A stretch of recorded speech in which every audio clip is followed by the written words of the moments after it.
And a good morning to you. Welcome inside the house. We're here at sportstalkguys.com, the bottom line. I need to show you something. I don't have a mic, but I'm pretty sure you'll be able to hear it anyway.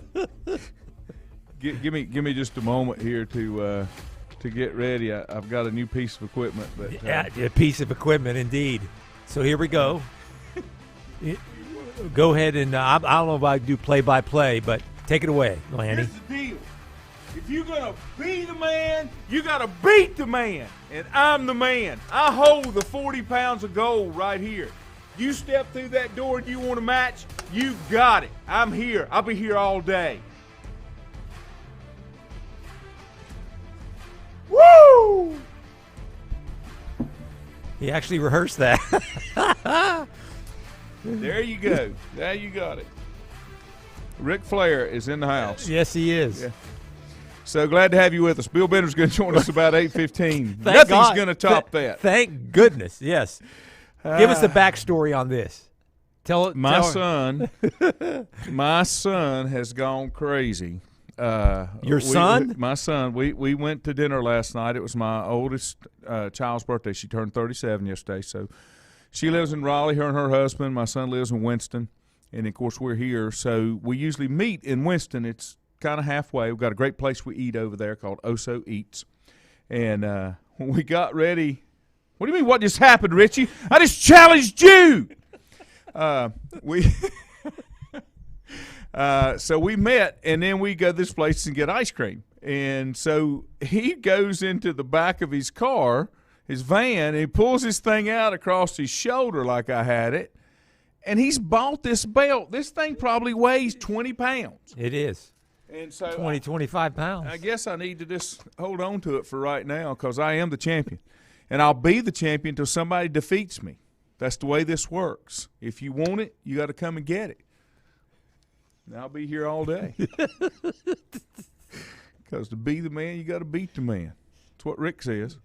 Anyway, he bought this thing, and he told me to bring it. He said, I want to see it in the shop. I want to see it on TV. I'm like, okay, you got it. I'm right here for you. Biggest story that's breaking, we need to get into it just a little bit. Simone Biles will not compete in Thursday's individual all-around competition in order to focus on her mental health. Now, I'm not going to say one of the people that I heard, but she lives at my house, and she can't believe she quit on her team like that. Now, did she quit on her team? But now she's withdrawing from individuals, so that means that it's just something – it's not really about her team. It's about her. Mm-hmm. As a member, and you know, one of the things no, he did not hit me with the chair. Juju did not hit me with the chair. Here's the thing.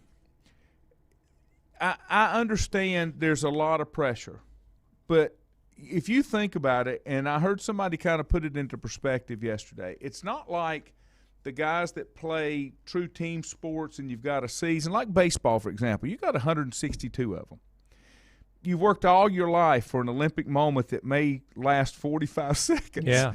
And that's it. You worked that's it. 8 or 12 years worth. And I don't think a lot of people I'm not a gymnastics fan, but I do appreciate what they go through. Mm-hmm. And these girls, when they get to be in their early 20s, their bodies break down. Oh, my gosh. Who was the girl? Not even funny. Stephen Lowe, good morning. Miss Kay, good morning. Yes, I'm the champion. 40 pounds of gold right here. Who was the gymnast, the female gymnast that had a broken foot, broken leg? She won a medal. Carrie. That's her. Carrie Scruggs. Carrie Scruggs. Yeah, I couldn't remember. Miss Kay, good morning. Yeah. Imagine all the things that she had to go through, and she kept pushing forward. Now, I know it's a different day and time. Well, you hope if it's serious, she gets it taken care of. You're in Tokyo in empty arenas. Yeah, that too. Yeah. Your parents can't be there, grandparents, fans, friends, nothing. So it's just maybe that contributed to her condition, her mental state. Even though you always hear about, I haven't been there, so I can't say. Okay, but like the Japanese tennis player, Yeah. that her. won't talk to the media. Yeah. You know, what is it? Do we just not prepare people? Are we not preparing the young people? Oh, it's an individual thing, I think. I don't know. It's not a we. I think it's as individuals who choose to be that way or not be that way. Who is the other? I think a really good story that maybe has gotten overlooked has been, and I don't follow it that much. Who is of all places, a swimmer from Alaska? Yes, was it 1,500 meter something? Some kind, huge. I mean, how many swimmers do they? Grow in Alaska? And I was going to say, where are you training? That's right. In Alaska. All those off-season hours and when nobody's watching. You always hear about that, right? I do know this. I know some swimmers, and most swimmers are doing it like at 4:30 in the morning. Yeah, they're very early. They're very, very early. I teach school with Catawba County Sports Hall of Famer Kathy Hitchcock, and she played at Carolina, All-American swimmer at Carolina, coached at Kansas, really good swimmer. And she has a swimming class early in the morning, and she's teaching over at the Y. Early in the, 5, 6 o'clock. Richie said it was the 200-meter breaststroke. Okay. Yeah. Sherry Drum, good morning. I think that's Barry. That's probably Barry. I'm the champion, Barry. Don't ever forget that right here. People are calling people and texting. Lanny's gone crazy. Yeah. It's a gift. Sorry. What's a gift? Oh, that's a gift. Being crazy. Being crazy. Oh, yeah. Not everybody can do that and pull that off, but I can. Let me just say, I can pull that off. Ladiki won the 1,500 meter. Stephen Lowe says there's only one Olympic-sized pool in Alaska. So now you know where they train. Yeah. Chris Hobbs, good morning. Chris wants to know, does the NCHSAA help itself today at a meeting with senators or put head down on chopping block by being defiant? Juju sent this to me yesterday. This is exactly what I told him. Mm-hmm. What I said is you better go in humble and get you know what off your shoulders. If you go in there with you know what on your shoulder, because here's what you got to understand. Milton said gone. I thought I was crazy. He thought I was crazy. Here's the thing. They can shut this thing down. Well, they can't shut it down, but they can mandate schools can't participate in it, which is the same effectiveness of shutting it down. Yeah. Or they can go in there and say, look, we want to work with you. What do you want to know? Yeah. What do you need? Now, I'll give you my opinion. You may get a little of that. I will be surprised if they go in there humbled. We want to work with you. We do not want this association to go away. What do we need to do to continue the association moving forward and work together? Yeah, I haven't seen that yet. No. I don't know why that, but a leopard don't change its spots. Well, the previous organization or previous administrations there, they would have done that. I don't know if the way it's right now, I don't think that the leadership there's some hurt feelings. Yeah. But there has to be, if they don't go in. That's good, Richie. They made us give them enough rope. But, they were invited. Yes. From what we saw. Mm-hmm. The legislature has invited. So maybe there's been a little scuttlebutt inside the legislature that says, look, this may not be a slam dunk, may not get the governor to sign this. He may veto it. Then you don't have the votes to override it.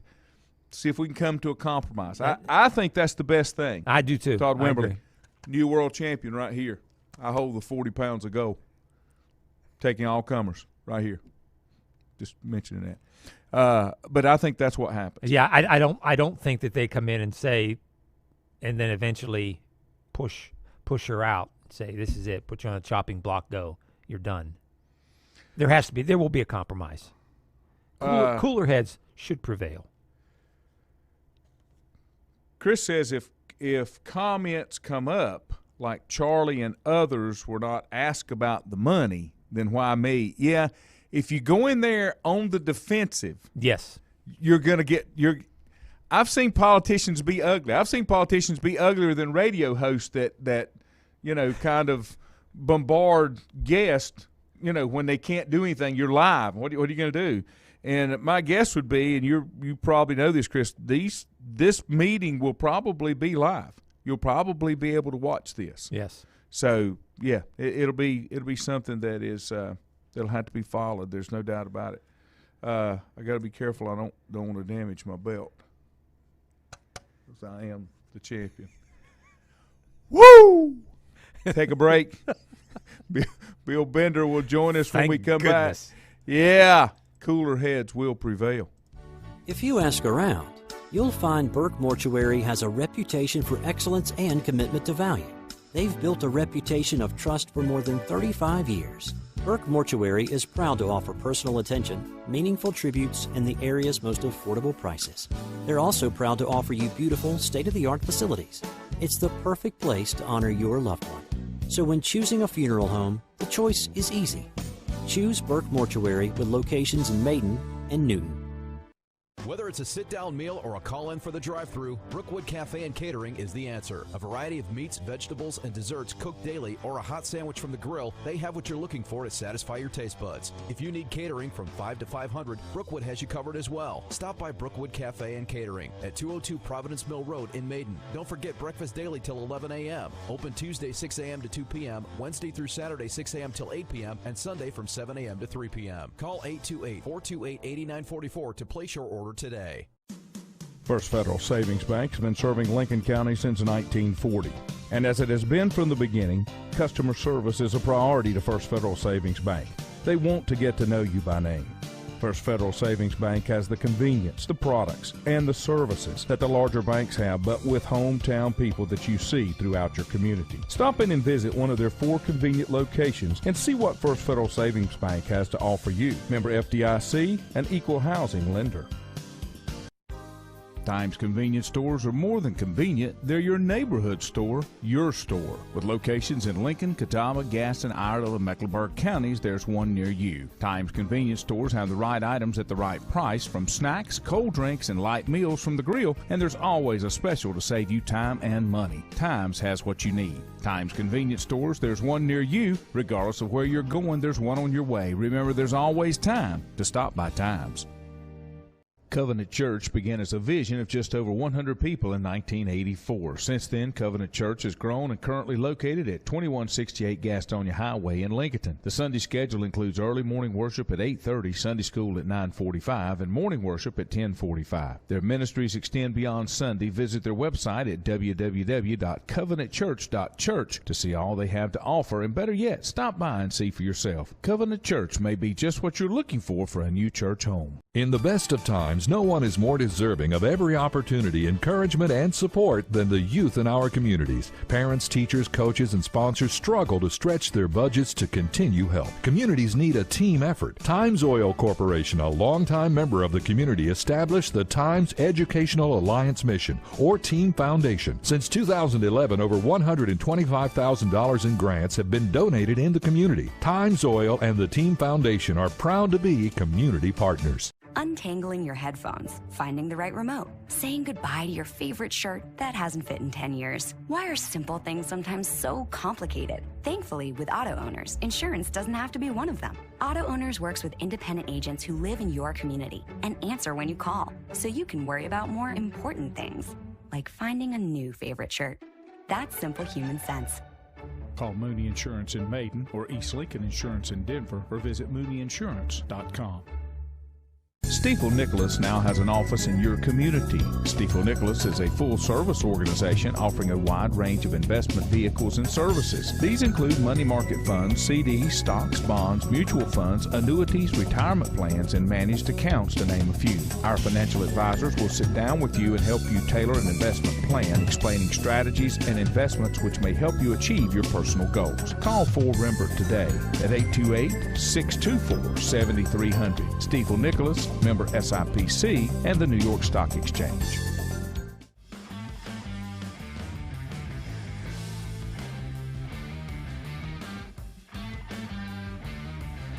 And welcome back.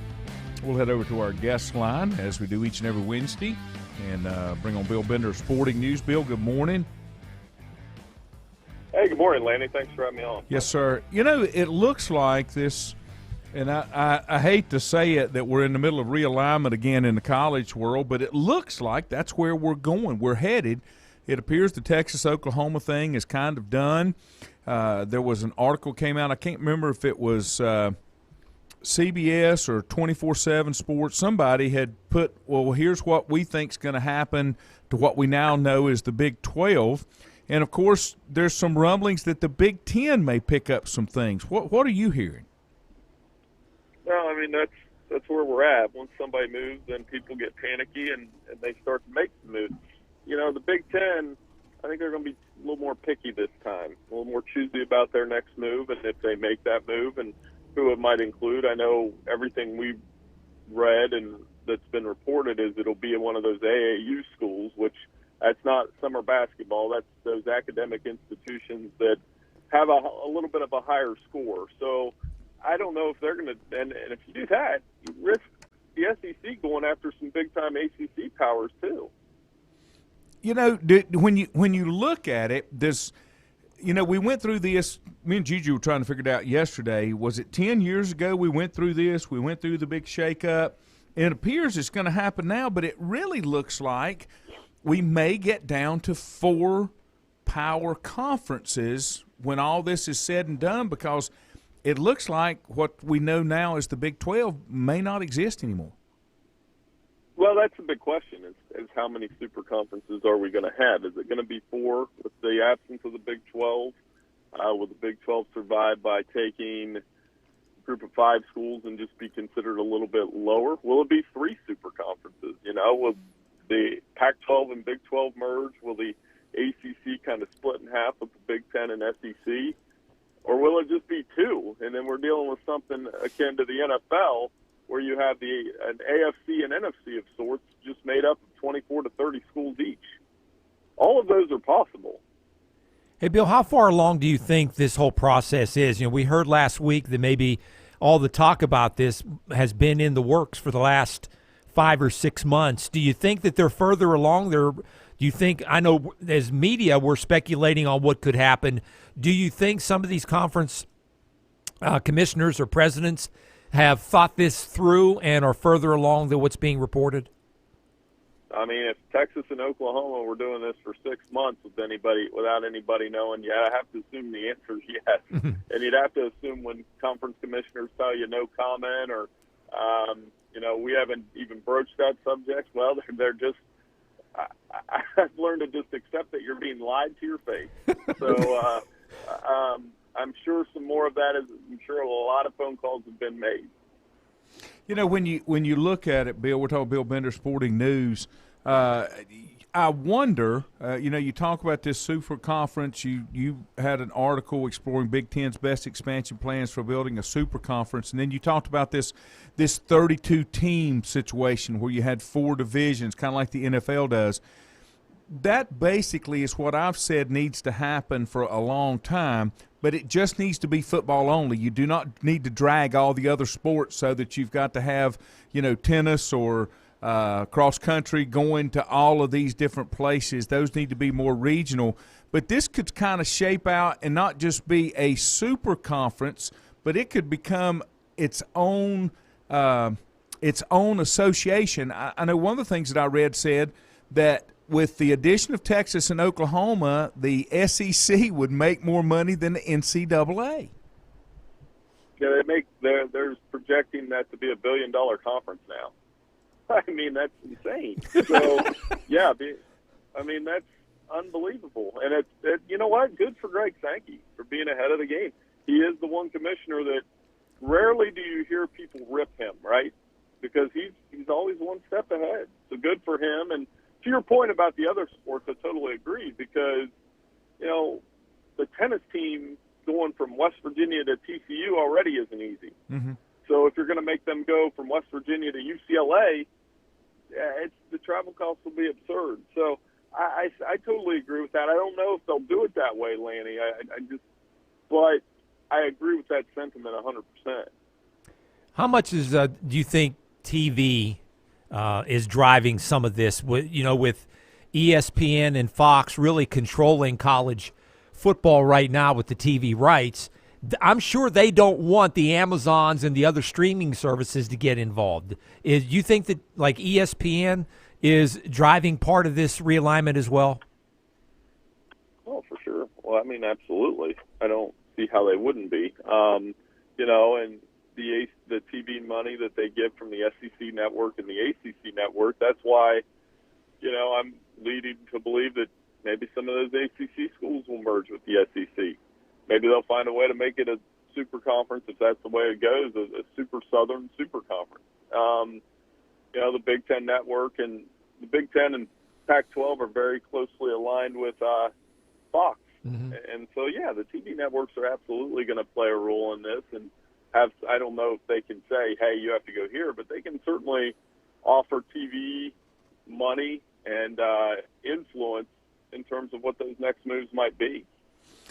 How important would it be and how much would it benefit all of college football if there were some mega association or mega conference that brought some of those teams that they're not right now but used to be powers from the West Coast? Because one of the complaints that you hear from the West Coast, and you've seen the Pac-12 try to schedule games at 9 o'clock in the morning, 10 o'clock in the morning to get East Coast eyeballs on them and that type thing. But if they came into one conference to where you had Alabama, UCLA matchups, or you had Clemson, Oregon matchups, those kind of things, how much would that help bring the eyeballs to all the major teams across the country?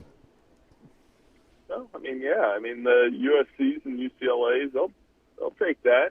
They would absolutely take that. So, there's a lot to sort out. Obviously, there's a lot to figure out with the one interesting one that they've been talking about is the Big Ten and Pac-12 kind of merging a little bit. And again, I just open to anything when I do some of these, and then I get on Twitter and people say, well, that'll never happen. That'll never ever happen. I kind of laugh because to me it's just anything's possible at this point. We just watched Texas and Oklahoma leave the Big 12 for the SEC. So to tell me that anything's possible, I'll believe it. Where does Notre Dame fall in all this? Well, I think they're still going to cling to their independence as long as they can. Obviously, with the TV contracts and the implications that they have with the ACC, I still think that would be the easiest financial move. Still think the Big Ten should call them, though, and just say, hey, what about now? Just be annoying and because that's always been their best fit. Although, you can see with what happened with Notre Dame in football last year that there are clear benefits to being in the ACC in football. They lost the game and they got in the playoff. Mm-hmm. And with the 12-team playoff scenario around the corner, if Notre Dame doesn't join a conference, they can't get a first-round bye, correct? Correct. So I think that's the other benefit. Why go 12-0 or 10-11-1 and then have to play 4 playoff games? So, and that's the other one. I think with this little realignment or these moves, we'll see what the college football playoff does next. But I have a feeling they've all been in connection. It's not like the college football playoff people don't know what's going on with the other major conferences. It's kind of like if you knew the behind the scenes of politics, it would really bother you. It's the same thing here. Like Juju was talking about, these folks have been talking, and you think that you're just talking about the weather, but there's always underlying meanings, and it may be that the SEC has got its eyes on complete dominance and being the top-notch conference and expanding even past 16, which there's nothing there to stop them, correct, other than people telling them no? Right. I just go back to last Thursday when I walked into my hotel room at Big Ten Media Day, and you see it on the ticker that Oklahoma and Texas, when you see something like that, you just assume it's a rumor, right? That, we're going to have this will take months or years to happen, and then within a week they're joining the conference. So, again, you just can't rule anything out. Bill Bender, Sporting News. As always, we appreciate the time, and thanks for joining us this morning. Have a great day. Hey, no problem, Lanny. Thanks. You guys be good. Thanks, right, buddy. Thanks, Bill. That's Bill Bender. And Bill's right. Mm-hmm. Could we see a 32-team SEC, 4 divisions of 8? That would work. That would work. Professional College Football League. That's exactly right. PCFL. Mm-hmm. We talked about these behind the scenes, all the talk that is going on, and I've heard for years you're going to see other realignments from FCS. You're going to see teams either go up or go down. And I thought we were done with that, and it's not. You're going to see the shuffle. It may. And with the power of the NCAA being challenged so much and not being as strong, what's to say a college can't play at, say, one division in football? Yes. And play in a different division or different conference in basketball? Davidson did it forever. They still do it. Yeah, Davidson at one time was Division III football and played D1 basketball. Yeah, and in the Southern Conference. They are non-scholarship now. Davidson is, and some other schools. But Division II. No, it's still Division III. No, it's FCS. Oh, but, okay. Yeah, and I don't know how they compete on a national level, but they get their money because their basketball team is in. Yes. They used to be in the Southern Conference. They're in a different league. I think the Colonial now or whatever. But they're in a different conference right now. Basketball is in what Charlotte used to be, which. God, what was it called? Yeah. I'd have to look it up to tell you. Anyway, for those that are wondering, yes, Lindsay, it does look good. Wes, thank you. Let me tell you what happened. Joel Lawrence Coliseum last night in Winston-Salem. I won the belt, the 40 pounds of gold from my son. And what category was this? 60 and above? No. Was this is open to all. Open? Okay. This is open to all. Okay. Any weight, any age. Yeah, I thought you were a senior grappler. The Atlantic. Thank you, Andrew. The A10. That's where Davidson is. Charlotte used to be there.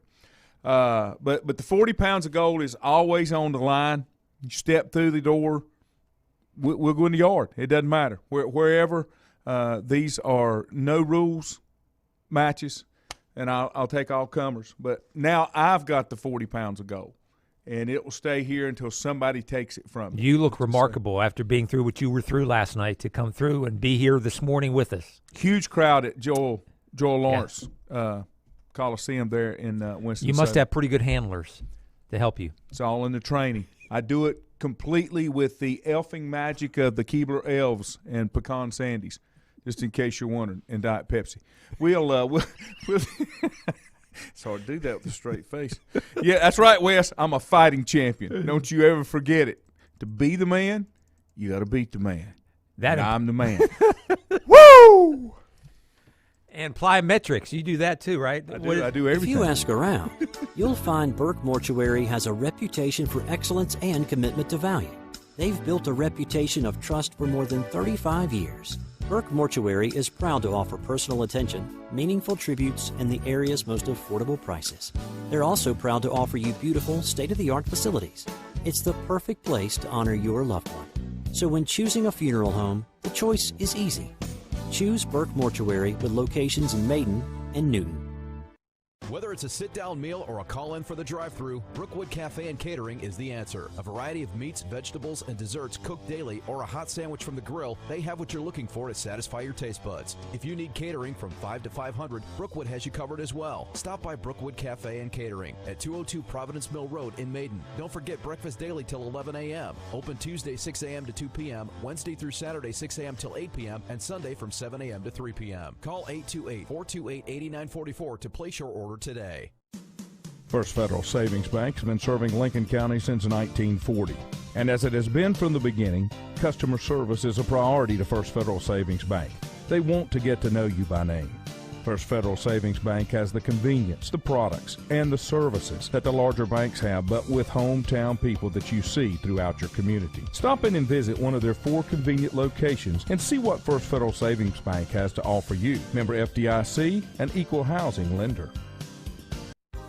Times convenience stores are more than convenient. They're your neighborhood store, your store. With locations in Lincoln, Catawba, Gaston, Iredell, and Mecklenburg counties, there's one near you. Times convenience stores have the right items at the right price, from snacks, cold drinks, and light meals from the grill, and there's always a special to save you time and money. Times has what you need. Times convenience stores, there's one near you. Regardless of where you're going, there's one on your way. Remember, there's always time to stop by Times.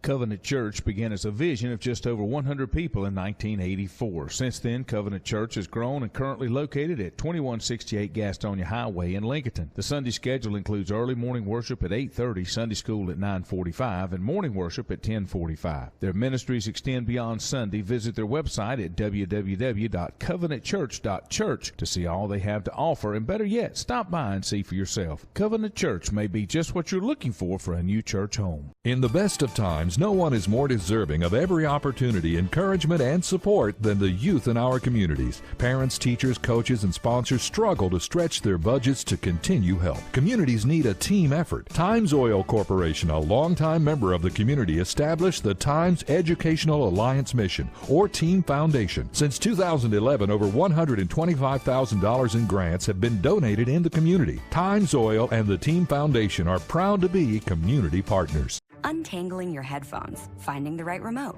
saying goodbye to your favorite shirt that hasn't fit in 10 years. Why are simple things sometimes so complicated? Thankfully, with auto owners, insurance doesn't have to be one of them. Auto Owners works with independent agents who live in your community and answer when you call, so you can worry about more important things, like finding a new favorite shirt. That's simple human sense. Call Mooney Insurance in Maiden or East Lincoln Insurance in Denver, or visit MooneyInsurance.com. Stifel Nicholas now has an office in your community. Stifel Nicholas is a full-service organization offering a wide range of investment vehicles and services. These include money market funds, CDs, stocks, bonds, mutual funds, annuities, retirement plans, and managed accounts, to name a few. Our financial advisors will sit down with you and help you tailor an investment plan, explaining strategies and investments which may help you achieve your personal goals. Call 4 Rembert today at 828-624-7300. Stifel Nicholas, member SIPC, and the New York Stock Exchange.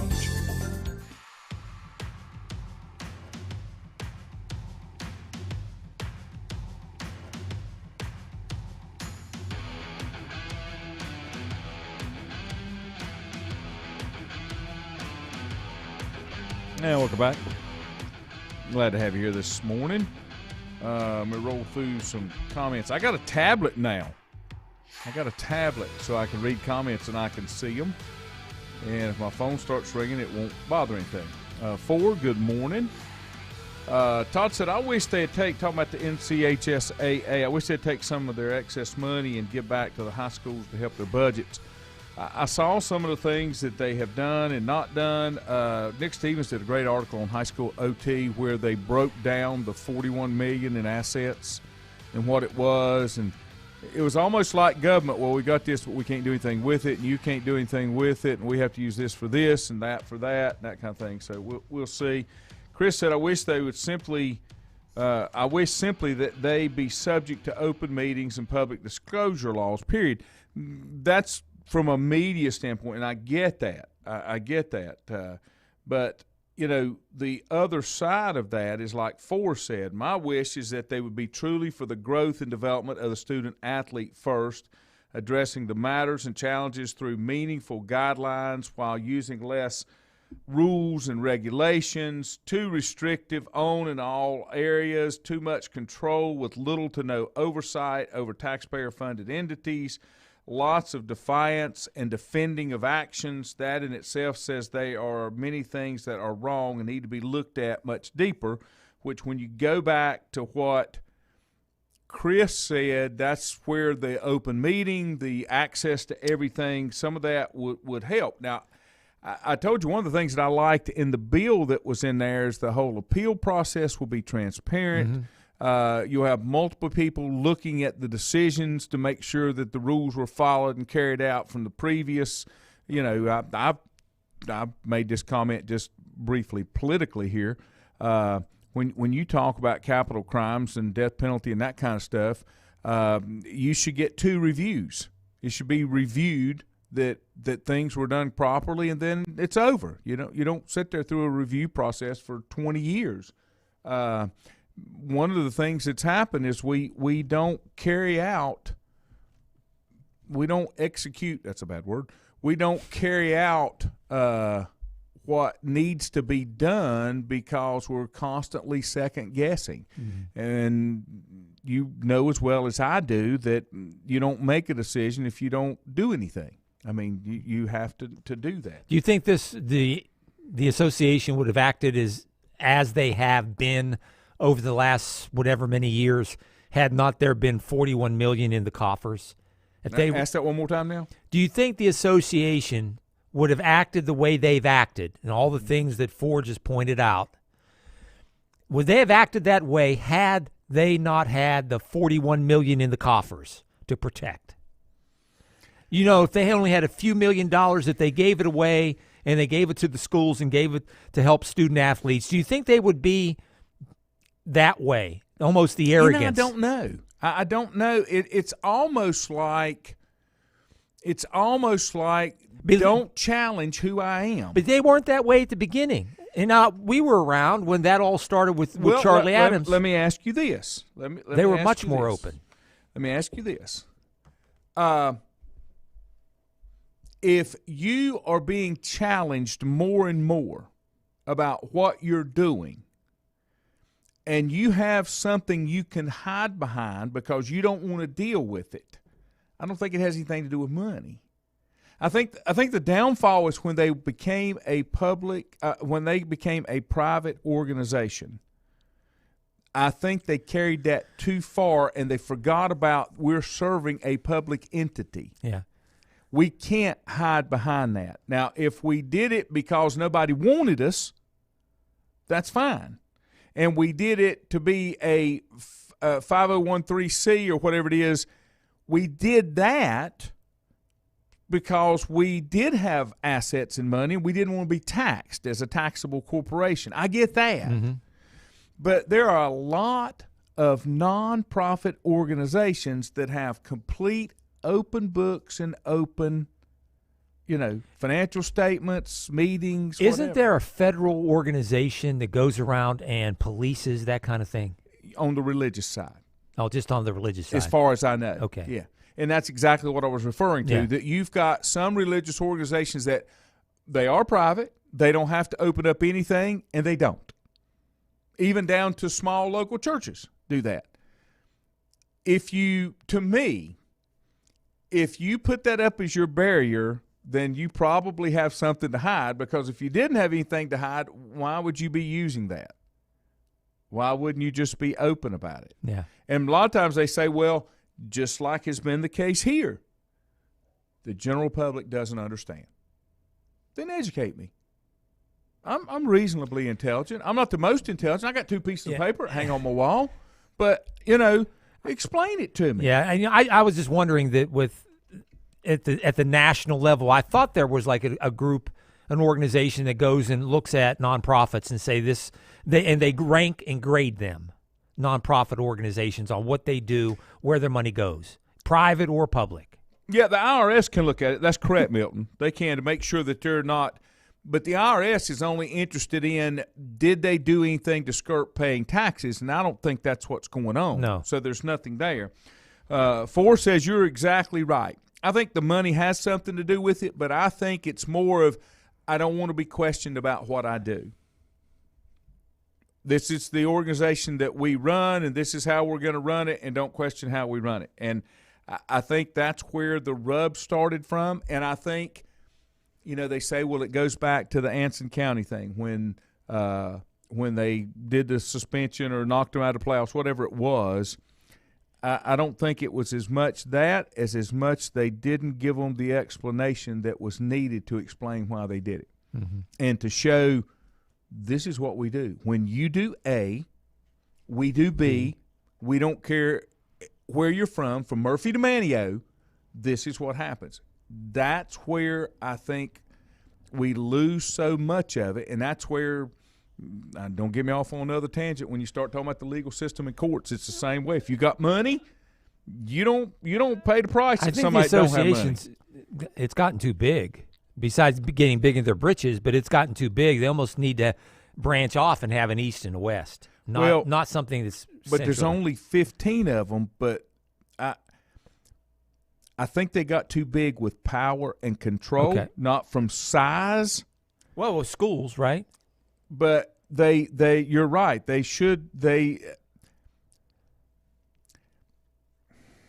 I don't know the best way to describe it. Supposedly there's only 15 full-time employees. So if that's the case, they're not huge from that standpoint. However, they're huge from a power and control standpoint in that they dictate and control They got everything. big with a lot of – they got many, many more committees than they've ever had before and that kind of thing. That Subcommittees and all of that. I don't know. Yeah. Richie says the Attorney General's Charity Bureau is who you're looking for. They would have the ability to go in. But there again, I think what they do is they go in and look for a misappropriation of funds. But if they got 15 employees and supposedly Q makes the most, and I've heard the number 150 thrown around is what she makes a year, and they got all this money in the bank, they're not going to bother them. No. Because and that's – I think where people are bothered here, and the charity people wouldn't have anything to do it because they're looking for misappropriations. What's happening with the association is we're not doing any appropriations or not any appropriations to the amount that needs to be. It's almost like, there was a committee in Major League Baseball for some of the teams that get this revenue sharing, some of the small market teams, and they would come in and check and see, are these small market teams spending the money that they're getting from the other owners the proper way? Are they giving money back into their franchise to upgrade whatever, the Latin American facility or that kind of thing? And there's been some in baseball that have accused the small market teams that they get the big checks, $40-50 million in checks, and they spread it out amongst the other part owners of the franchise, or they pocket it themselves, that they're not putting it back into the franchise to make it better or to take. Is that a requirement? I don't know if it's a requirement, but you know what I'm saying? Yeah. If you're an owner, I'm looking at that, and I don't know how franchises and stuff are structured, but if I'm an owner and this is my part of the quote-unquote profits, it's my decision what I want to do with that money back to my corporation. Yeah, and I think some of that – unless there's something stipulated in bylaws and those kind of things. Yeah, there probably is something like that, but it's probably very general. Richie says the 4 criteria to be met: evidence of effectiveness, talking about that charity bureaus, cost effectiveness, room for more funding, and transparency. There you go, the 4th one. Yeah. Because I think the first 2 were probably evident. Now, they are very effective. If they're raising they got $41 million in the bank. So they're doing something right. It's just not. And I don't think they're running it bad. I just don't think that they're utilizing the resources. Give you an example. Let's say you're a church and you've raised a ton of money for capital programs to build resources, but you don't have quite enough. You can't take any more debt on. You can't pay for it. So instead of taking what's there to help for today because you can't see how you're going to get there for something else, you just sit on the money. To me, that's what the association's doing. Why are you sitting on $41 million? Butch made the comment that they were told that endowment fund was created for a rainy day. Was it got to be a rainy day, or is it got to be a Category 6 hurricane come through? What's the deal? Because what happened in the previous year was pretty evident of that. And then the other side of it is when Nick did the breakdown of what went where and how much they've allocated back to schools, and it seemed like it was $4 million or something. I don't know what it was. You need to drill down deeper. So where did that $4 million go, and what determined who got what? And the reason I say that is because, like I do in politics, that when you pass bills, you're not just passing what the title of that bill is. There's a bunch of crap attached to the bottom of it, the pork. That, you help me with this, and I'm going to help you with that one, and we're going to send some money to your district. The bridge to nowhere, that kind of thing. Yeah. So how much of that goes on inside of what goes back? And what was the basis that you used to allocate this money back to school A and not school B and those kind of things? Go back to what we asked Bill about the NCAA, and all these commissioners have been talking behind the scenes for 5 or 6 months and probably have already had this laid out. Mm-hmm. Do you think the association and these different committees have talked this out already, or do you think that what Q said the other day, that this caught her by surprise? No, it didn't. Why'd you say it then? If she did, she's in full denial. she's like somebody else that lives at my house. Nope, it's not out there. I don't see it. No, it's not there. It's not there. No, well, look over here. I'm looking over there. Can't see a thing. I honestly think okay, this now is not the first time she's been contacted. This is not the first time that she's got her dander roughed. Your head's getting ready. You okay? Did you hit something last night? Did you actually – maybe you didn't recover. I need to make sure that everybody knows that I'm the new champion. He's a new sheriff in town. You tell Shin Derrick I'm waiting on him. I see Shinny going up the road, I'll go get the belt. We'll do it right there on the sidewalk. It doesn't matter to me. I take all comers. Age, weight, doesn't matter. That's all I'm saying. Mental capacity. Yeah. I'm going to keep that right here because if anybody needs to be reminded who the champion is, I can pull that out anytime. Andrew said it's straight up political. It was shady, wrong, and got busted up, bottom line. That is the key. That's the key, and I think the only way that the association survives is they're going to have to make some major changes and concessions moving forward. And I don't think they've got a lot of bargaining power. Now, I've seen the coaches have come out, the athletic directors have come out, the umpires have come out. They've supported. The officials have come out, and I think that goes back to, hey, I'd just soon dance with the devil I know than the one I don't know. Yes. I think I hate to say it that way, but that's part of it. Yeah.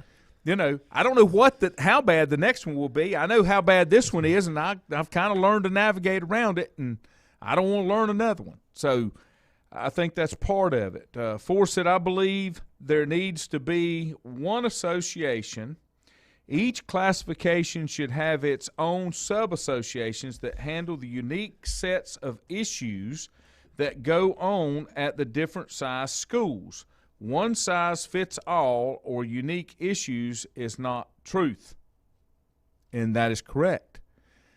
When you take a 1A conference in the mountains of Western North Carolina or a 1A conference on the coast in northeast North Carolina, that's not the same thing as Charlotte Meck or Wake or Forsyth or any of those. Now, you may be able to say, well, Lincoln County, Catawba County, Gaston County, Burke County, those are similar. That may be true.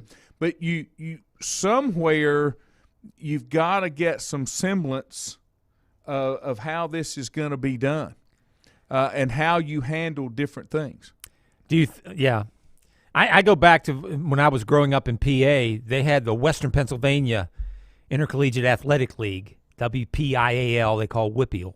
And then they had the overarching. I think they had the same thing in the eastern part of PA. And then overarching, they had the PIAA, which is like the North Carolina High School Athletic Association. So they had an east and a west, and then they had overarching thing. They had Western playoffs, and you were a Western WPIAL champion or Eastern champion, and then a whole different set of playoffs to go to win a state championship. And I don't know if North Carolina is big enough now to do that. 427 schools. I would say you're close. You are. And the other thing is, and I've said this all along, And Miss Kay said she'll try her best not to offend me since I'm the champion. Miss Kay, I'd like to offer you a job as my valet the next time I go into a match. I want you to hold my belt when I'm in there defending my belt. So you better start some weightlifting because that's pretty heavy. It's pretty heavy. Yeah. The other thing that has bothered me about the association is I think they have been, and Forrest said this many times, I think the association has been very, very, very slow to change, if at all. It's like a battleship cruiser. It takes a long time for it to change direction. But here's the problem. You got to start turning. Yeah, aircraft We don't carrier. even start turning. Yeah. We're just plowing along. Forrest said, I'll be reading on the show in a couple of weeks. In my return, an email, heated exchange between my response to the "We support the NCHSAA" from the NCCA email I received between me and the vice president. And the NCCA is the North Carolina Coaches Association. And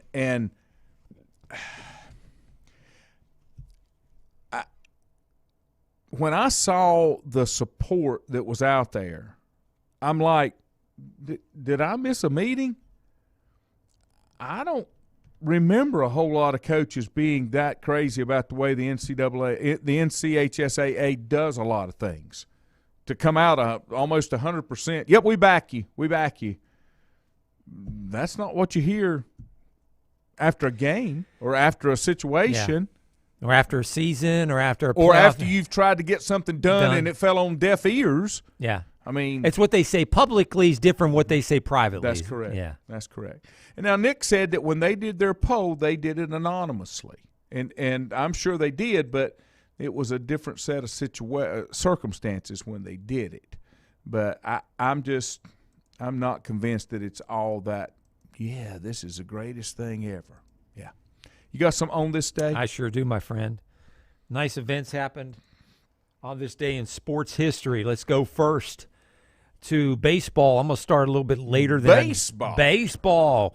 1991, right-hand pitcher Dennis Martinez of the Montreal Expos became the 13th player to throw a perfect game in baseball history. And 3 years later, on the same day, July 28th, Kenny Rogers, not the gambler, not the owner of the restaurants, left-handed pitcher for the Texas Rangers, threw the 14th perfect game in baseball history. So 13th and 14th, same date, 3 years apart. 2002, Lance Armstrong won his 4th consecutive Tour de France. Cheated. He may have. I think so. He had to give that one back. You remember the song? Cheaters never win. You got hit. You got hit by this thing. Okay. Something happened to you. Okay. You were singing when I came in this morning, though, so maybe not. The New York Yankees in 1906 turn was believed to be the first ever baseball triple play. They beat Cleveland, the Cleveland team, 6-4. Now, I heard this, and I was going to ask for. I'd say on this date, sometime in July back in 1983, the first ever, or they believed to be, the first ever unassisted triple play that did not touch leather